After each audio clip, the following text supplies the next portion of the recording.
on Twitter, on LinkedIn. Everybody is coming. I'm super excited. And now I can bring on our surprise, amazing guest. I have just sent him a little invitation on Instagram. It is none other than David Kessler. How are you? I'm so good. I'm glad to be with you.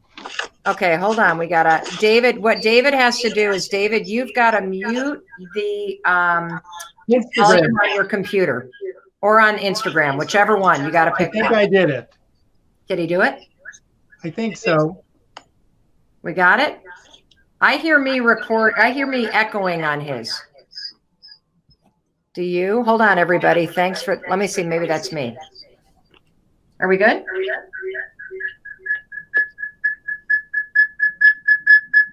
So I think we're going to need to kill Instagram, don't you?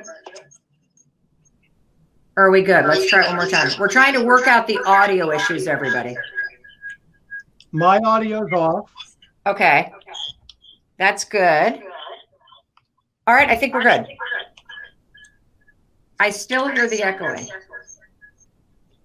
And I don't know if that's mine or if it's yours. So hold on a second.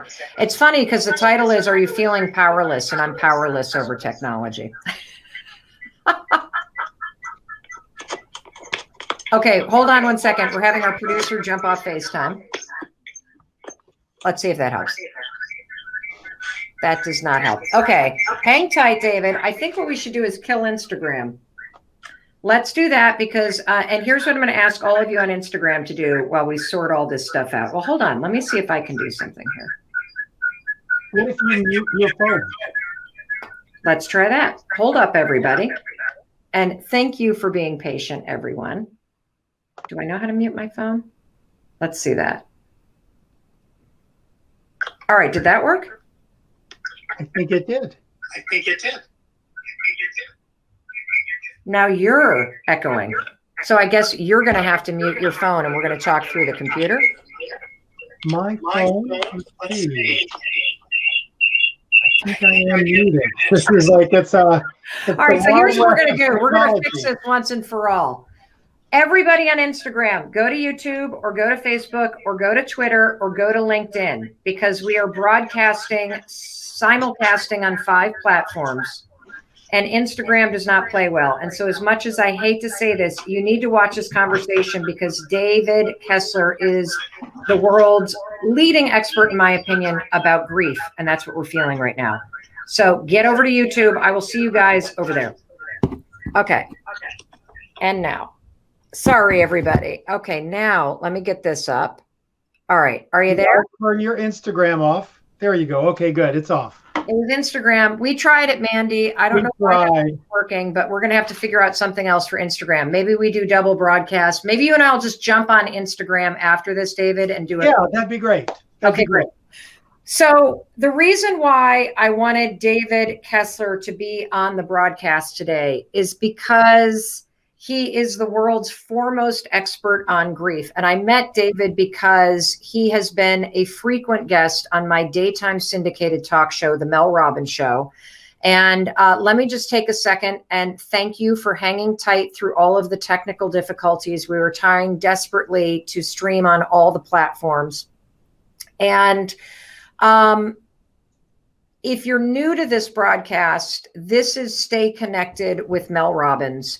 And I do this broadcast every single weekday at 9 a.m. in LA, at noon in the East Coast time, 4 p.m. UK, 9:30 in India, and 3 o'clock in the morning in Australia as a way for us to stay connected, stay grounded, stay sane during this unprecedented moment of uncertainty and craziness. And I wanted to talk to David. You popped into my mind, David, because this weekend, I felt something that I had not felt so far during this pandemic. I started to feel these micro moments of despair. And the first one hit because I pulled up to the grocery store and I was outside of Trader Joe's and I saw a long line of people standing outside the store and they were 6 feet apart. And I started to feel so sad that this was the new normal, that something that I've done 1,000 times and never thought twice about, walking into a grocery store, our access is now being rationed out of a commitment to safety.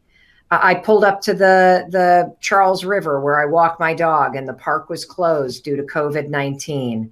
I heard on the news that the lockdown is now headed to the end of April. And then on Sunday, something else happened, and I saw that the time was 2:13. And normally, if it were 2:13 in the afternoon, David, and I saw that it was 2:13 and I had nothing else planned for the rest of the day, I would be ecstatic. But instead, I felt this sense of doom, David, because I thought, how the hell am I going to fill another 7 hours before I can go to bed? And I wanted you to come on because you wrote the book, Finding Meaning, the 6th Stage of Grief. And you are the founder of grief.com, which has literally nearly 5 million visits a year. And I want to ask you this question. What is this feeling of general discomfort and these small moments of despair? What is it that we're feeling? You've been naming symptoms of grief. You are feeling grief. You are recognizing you have lost the normal world. You've lost chatting in line with someone at the grocery store. You've lost having things to do all day, going out to dinner at night. We have had 1 million unnamed losses that are occurring every day in our world now. Wow, you're absolutely right. So that feeling of powerlessness that comes along with grieving the way life used to be and how the world is changing, what can we do about it? Well, and not only is the world changing, we've had a sudden death in a strange way. How There so? was a world we lived in 2 weeks ago that suddenly has been taken from us forever. And we psychically, spiritually, emotionally, in our soul feel that. And naming it is the first thing you can do. Why is naming this grief, David? Why is naming this feeling of being powerless and the fact that our entire world has changed in the last 2 weeks? Why is naming this grief the first and most important step? Because when we name it, we can begin to feel it instead of judge it. What's wrong with me? Am I going crazy? I'm just, I've been sent home. I love being home. Why am I so weird about this? And we can't figure out what's wrong with us, not recognizing we're not broken, we're not crazy, we're suddenly thrust into grief. And most people think of grief as the physical loss of, someone we love, a death of a loved one. And there's many other types of grief, and this is certainly a collective grief we are all feeling. Talk to me about the stages of grief, because I think that they explain the range of emotions and powerlessness that people feel right now. Right. In 1969, Elizabeth Kubler-Ross wrote the groundbreaking book on death and dying and named those stages of dying. I was privileged to adapt them with her in On Grief and Grieving. The stages are denial, anger, bargaining, depression, and acceptance. We always told everyone right on page 1, they're not a map, they're not linear. It's a very organic process. You don't have to follow them sequentially. But they do seem to fit here with what's going on. You can see people, denial, this can't be happening. I can't believe this is actually happening to us. Anger, people are getting angry and tense and frustrated. Bargaining, all right, if I just give this 2 weeks of isolation, this is going to be over, right? And then we're getting hit with this sadness. What if it's not? And then we have acceptance. That's where the power is. We've got to accept this reality to find our power. How the hell do you accept this new normal when you didn't choose it, you don't want it, you feel powerless over it? And that's what grief is. Grief is a change that you did not want. And none of us collectively wanted this change. That's just the tough reality we're dealing with it. If we can recognize, if we accept this, we can begin to take action. And I think that's what we're doing. You know, there's not one big moment of acceptance. If you can accept it enough to do social physical distancing, if you can accept it enough to wash our hands, those little moments of acceptance is where we find our control, where we find our power. So I have a question. We have been asking our audience, and I'm asking you right now, if you do have a question for me or for one of the experts that we're going to start to bring on to dig deeper into these topics, just send a video to askmel@melrobbins.com. That's exactly what Kristen did. She sent us this video. We're going to roll it right now. And then David Kessler and I are going to unpack this question for her.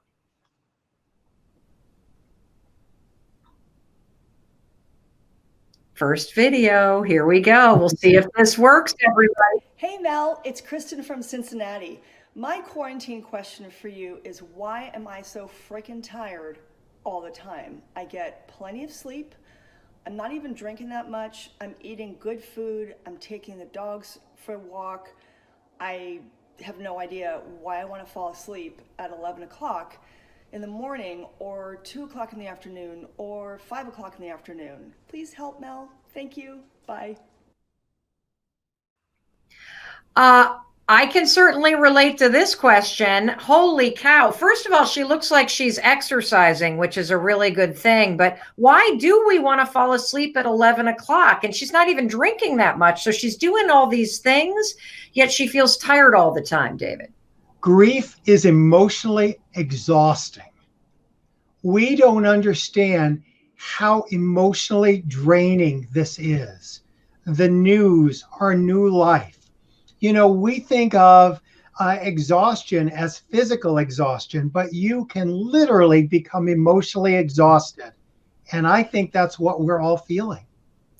You know, I agree with you, because one of the things that I've noticed in myself is that when the news was starting to break, and this would have been, I think, the week of, say, March 7th, where it started to feel like this slow march of bad news coming, I could feel myself getting intense and on edge and feeling anxious. It's like that fight or flight anxiety, adrenaline response started to kick in, and it sustained me for several weeks. I mean, I got prepared and I got organized and I got my routine together and I got my family back home and I got us all safe and in the house. And then all of a sudden, after 2 weeks of being like this and intense, I collapsed this weekend.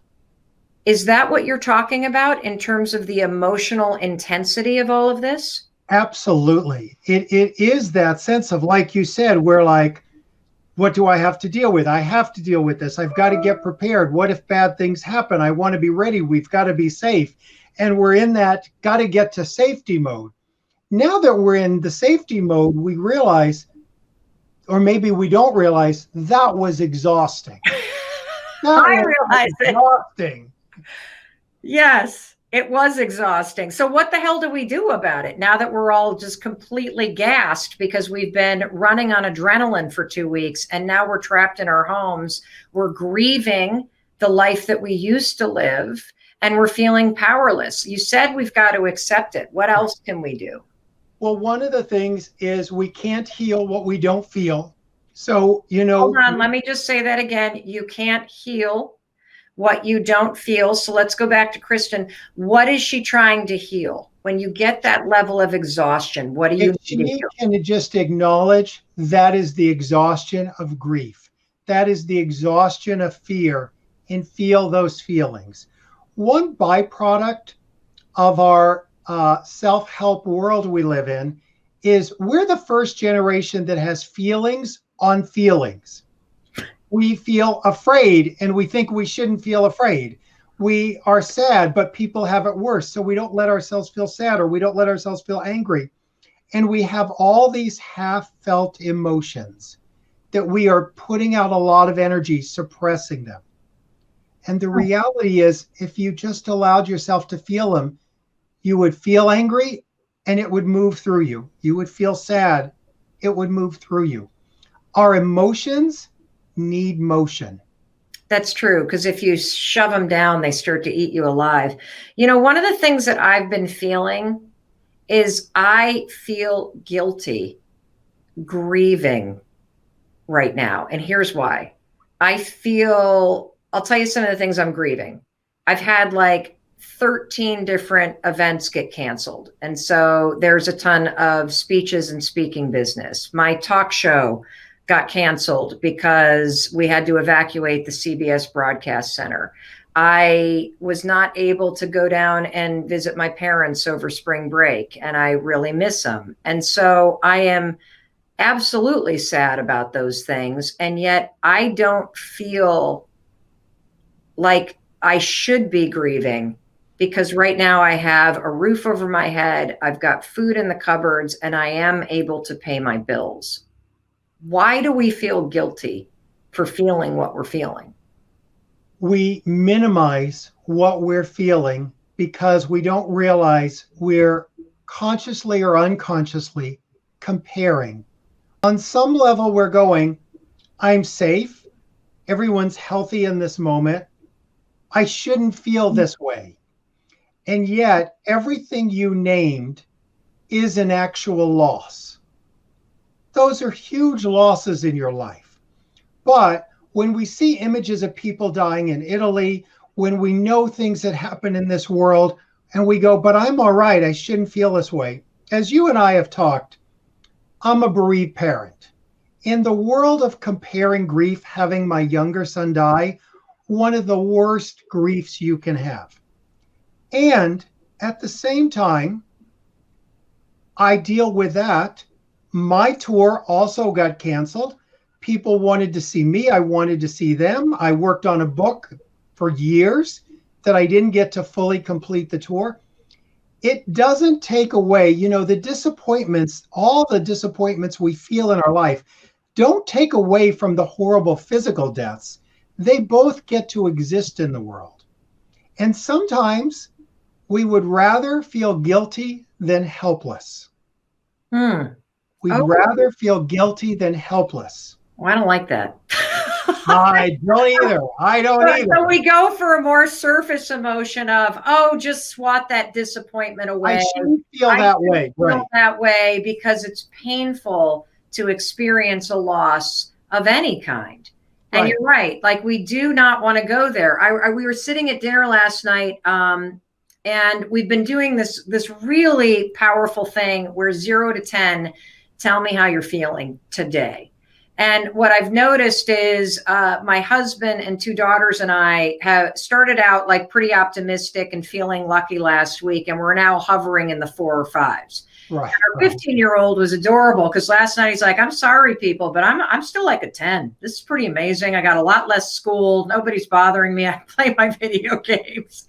Pretty happy right now. But what I've noticed is we started talking about the fact that this is extended now until the end of April. I personally think it's extended until the end of May in terms of social and physical distancing. And when I said that, one of my daughters said, don't say that. I don't want to talk about the future because I'm so scared that everything's going to get canceled. I'm scared that I'm not going back to school this fall. Can we just talk about today?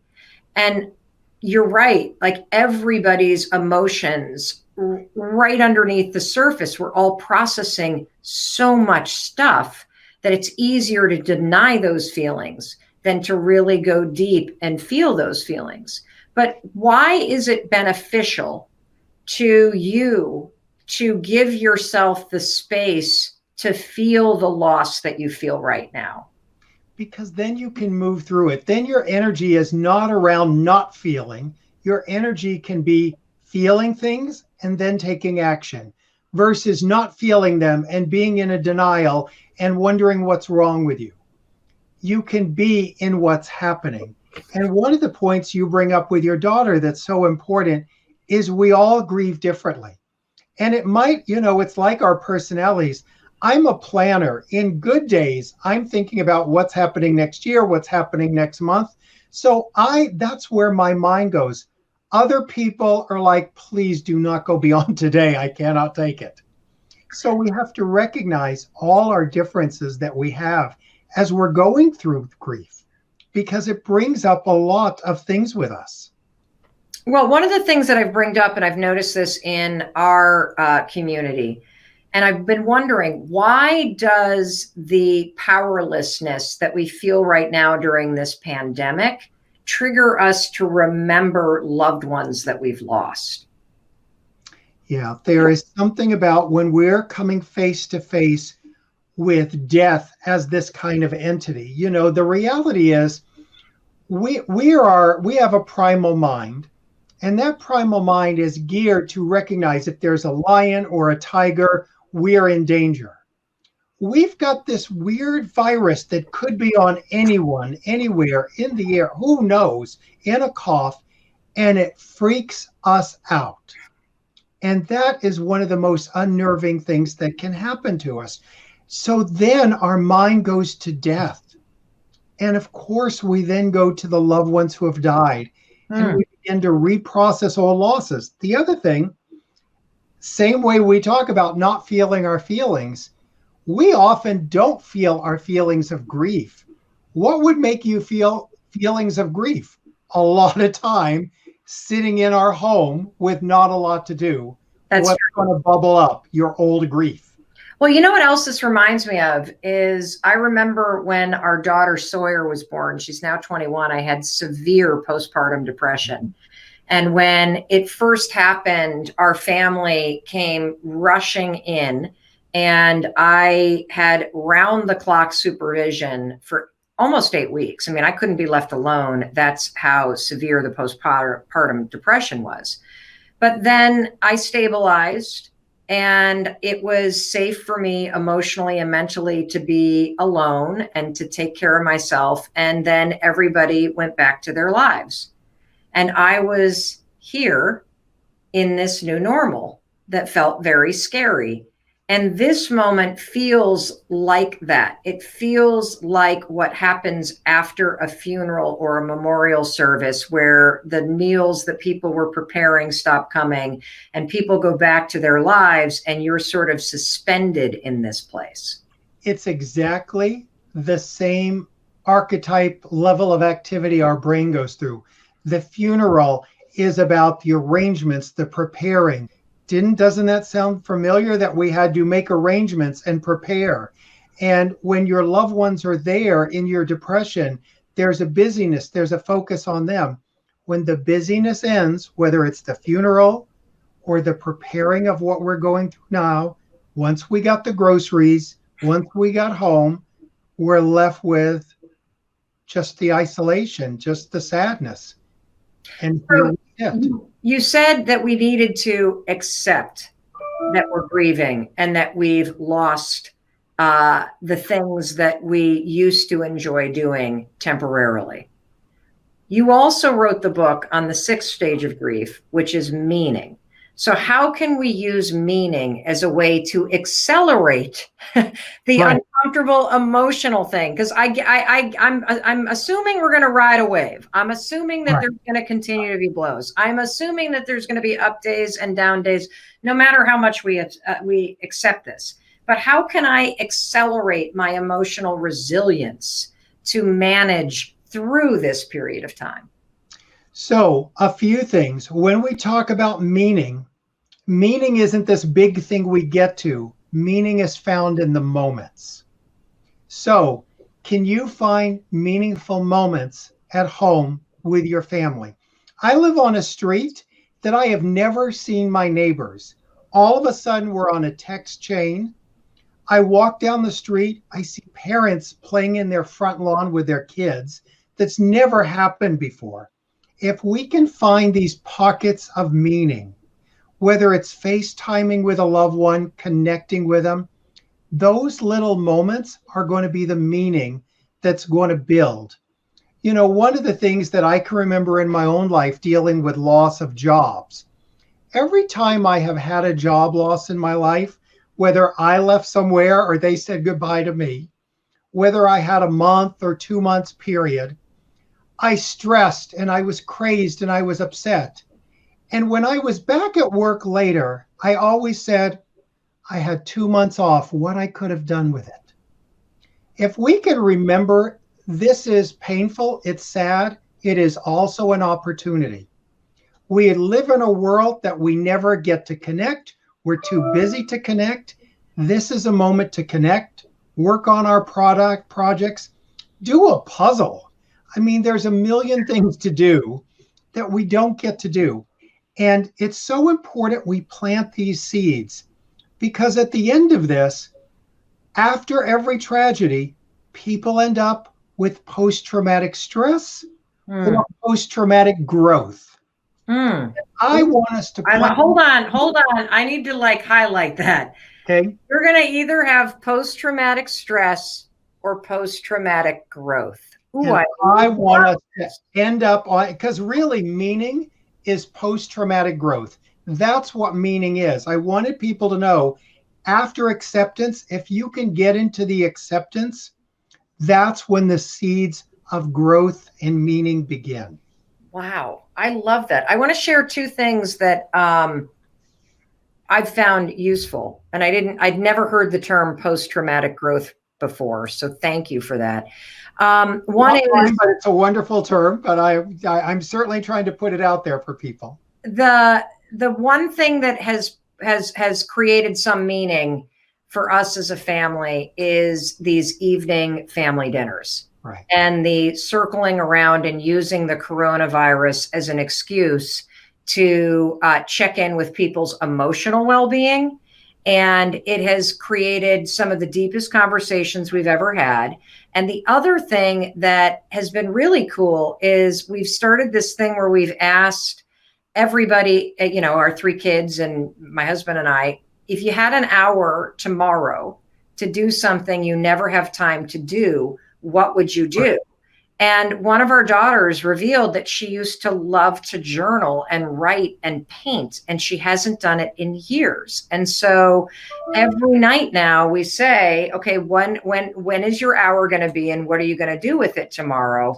And she was up in her room painting yesterday. How cool is that? It's so cool. I know someone else who is drawing and using crayons and enjoying it. And now here's where I go and I'm human again. I immediately feel like a privileged asshole for saying that, isn't it great that my daughter's painting, when there are people that are fighting for their lives, who have just lost their jobs? How do I reconcile that inside myself? Because obviously making myself wrong doesn't save somebody in a hospital.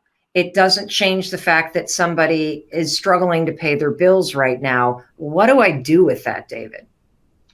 So it's important, if we can stay whole during this, the sad reality is you're going to have opportunities to help. And if we lose ourselves and we're not taking care of ourselves, and if painting or drawing, whatever it may be, someone doing a puzzle helps us stay sane and whole, we're going to arrive to whatever is next and be able to help people in a way that if we don't keep our own sanity, it's like we've got to keep our oxygen mask on. We are going to get a chance to help others. And that's the goal, is to stay whole for that moment. If we're fine, great. Be ready to help. Your chance will come. Well, here's what I got from this conversation. Number one, all of the powerlessness and the moments of despair and loss that I feel all day long are grief. I'm grieving losses, big and small, and I'm doing it every single day. And what I need to do is accept that I'm going to continue to grieve. And I need to hold the space to feel all the emotions and not try to fix it, just feel it so that it doesn't eat me alive. And that in being whole and feeling what I need to feel and honoring the losses that are very real for me, it doesn't take away from the very real grieving and struggles that people have. It actually makes me whole so that I can serve people better, whether that's my family or my neighbors or the community at large.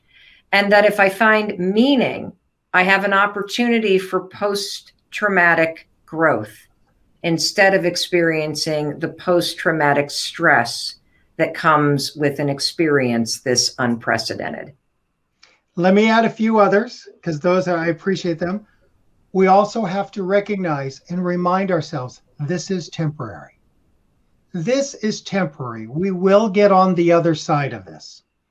The other thing is to notice as our mind begins to play the worst scenarios.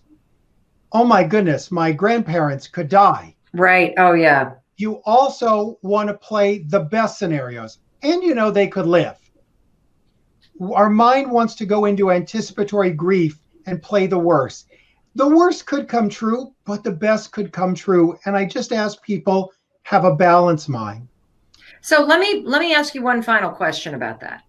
So when at this moment in time, everybody feels so powerless, and I suspect that a lot of the reason why we do is because of the amount of anticipatory grief that we're feeling. Can you explain what anticipatory grief is and how it is contributing to both us feeling powerless and these moments of despair that we feel? We all have healthy anticipatory grief. We grow up knowing someday when our parents are really old, they're going to die. That's healthy. Our mind's preparing us for loss. In this case, our mind is showing us our worst fears. And we're like buying a ticket to a bad movie. And we're sitting and watching it over and over. And I tell people, remember, you're in the movie Cineplex and you can go watch other movies. Go watch a good movie. We're going to grow after this. We're going to learn.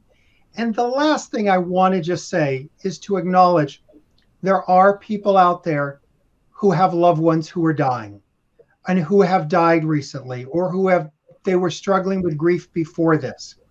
One of the things I wanted to take action is I set up a daily online Facebook group for anyone dealing with an actual death of a loved one.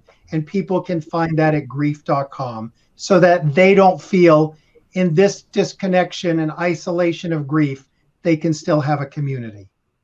Awesome. Well, thank you so much, David Kessler. We really appreciate you taking the time from Los Angeles to be here and to name this feeling that we're all feeling. I certainly learned a lot. We will absolutely have you back. You can find David Kessler online. You can find him at grief.com. Thank you so much for being here. Thank you.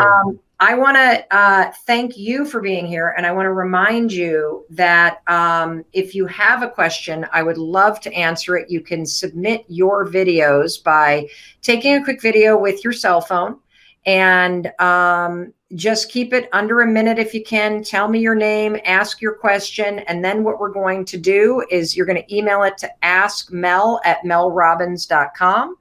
And then the other thing I want to do is, Mandy, I'm going to talk a little bit about what's coming up tomorrow. So if you could go to a full screen, that would be dynamite. So poor David doesn't have to hold the do we want to hop on camera pose.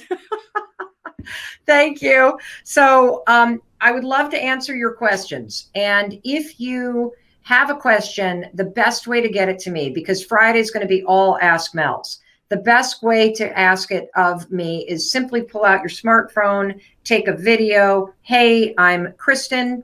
Tell me where you're from. Ask your question. And when you email it to askmel@melrobbins.com, you are giving me permission to be able to air it during this episode and put it on social media. And I will get you an incredible answer with tactical advice. And if I don't know the answer, I will search high and low for the best expert on the planet to give us the answer to your question.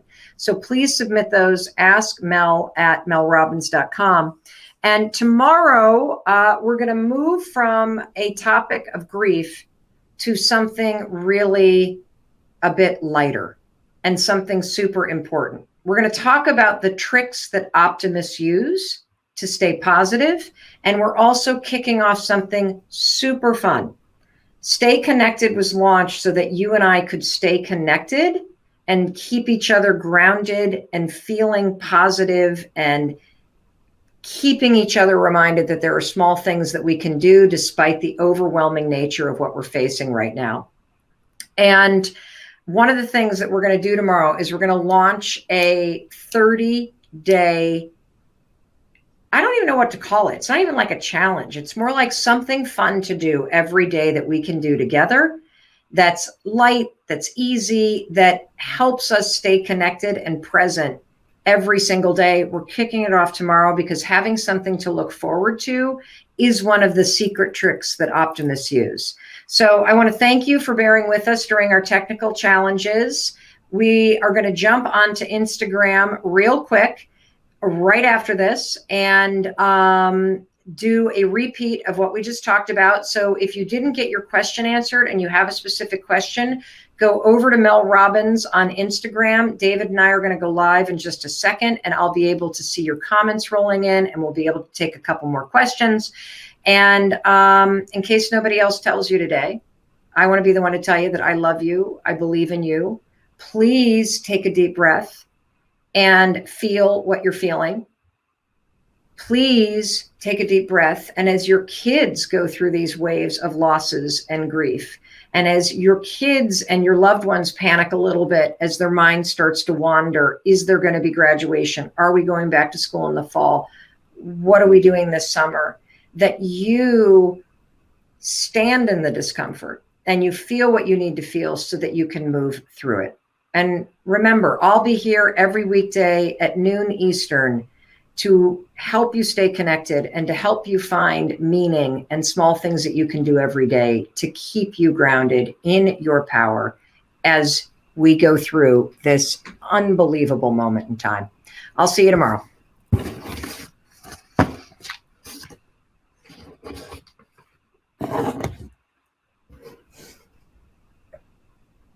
Do I need to stay here? Okay.